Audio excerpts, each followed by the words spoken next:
Damai sejahtera Allah yang melampaui segenap akal budi kiranya memelihara hati dan pikiran dalam Kristus Yesus Tuhan kita. Amin. Shalom.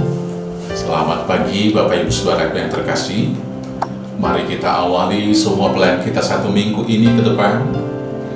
Dan secara khusus hari ini kita diberangkatkan firman Tuhan dari Hosea pasal 14 ayat 3. Demikianlah firman Tuhan. Bawalah sertamu kata-kata penyesalan dan bertobatlah kepada Tuhan. Katakanlah kepadanya, ampunilah segala kesalahan, sehingga kami mendapat yang baik, maka kami akan mempersembahkan pengakuan kami. Demikianlah firman Tuhan. Bapak Ibu, saudara-saudaraku yang terkasih dalam Yesus Kristus, dalam penutup doa kita secara umum, orang-orang Kristen selalu mengucapkan, ampunilah dosa kami, agar kami layak menerima berkat-Mu.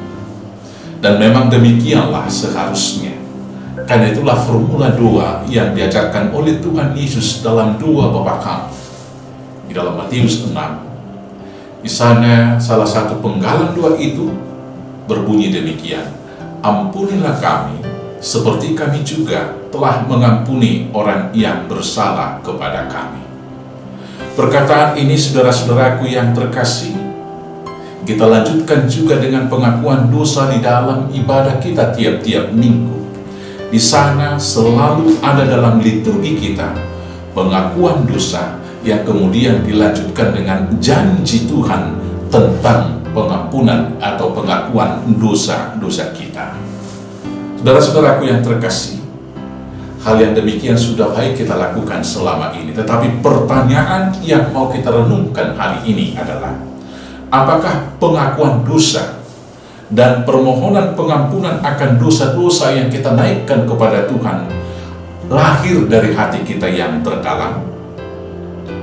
Mari coba kita renungkan. Apakah itu sekedar pelengkap formal dari ibadah dan doa-doa yang kita lakukan? Saudara-saudaraku yang terkasih, pengakuan dosa dan permohonan pengampunan akan dosa itu seharusnya yang pertama lahir dari kesadaran bahwa kita betul-betul bersalah. Kita harus menyadari bahwa banyak kesalahan-kesalahan yang kita lakukan, baik pikiran, perkataan, dan juga perbuatan. Dan lahir dari kesadaran itu ada pengakuan. Dan selanjutnya ada penyesalan yang betul-betul. Dan penyesalan itu dibuktikan dengan perbuatan berbalik 180 derajat. Misalnya kalau kemarin kita melakukan dosa dengan berbohong, maka hari ini ketika kita memohon kepada Tuhan, ampuni dosa kami, itu juga harus diikutkan dengan tekad bulat bahwa mulai dari sekarang kita harus menetapkan tidak akan berbohong lagi. Kemarin kita mungkin menipu, kemarin kita mungkin mencuri dan lain sebagainya. Maka ketika kita mengatakan ampuni dosa kami, ampuni dosaku ya Tuhan, harus diikutkan dengan penyesalan, dengan pertobatan, dengan berbalik, dan tidak melakukan hal-hal yang sama lagi.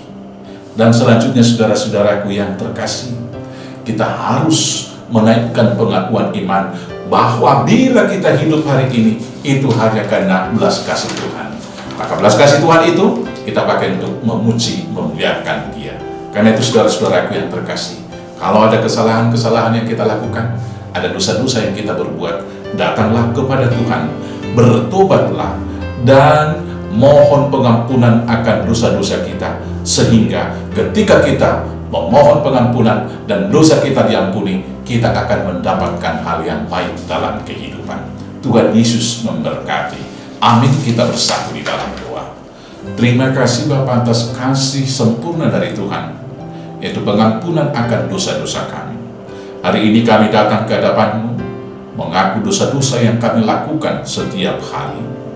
Kuatkan, mampukan kami agar penyesalan kami diikutkan dengan pertobatan dan tekad bulat untuk melakukan hal yang baik dan tidak mengulang lagi kesalahan-kesalahan yang sama. Terima kasih Bapa, berangkatkanlah kami melakukan tugas tanggung jawab panggilan hari ini. Berkati semua yang kami kerjakan dan usaha kami. agar itu boleh kami persembahkan untuk kemuliaan nama Tuhan. Di dalam nama Yesus Kristus Tuhan kami. Amin. Shalom, selamat beraktivitas. Tuhan Yesus memberkati. Horas, horas, horas.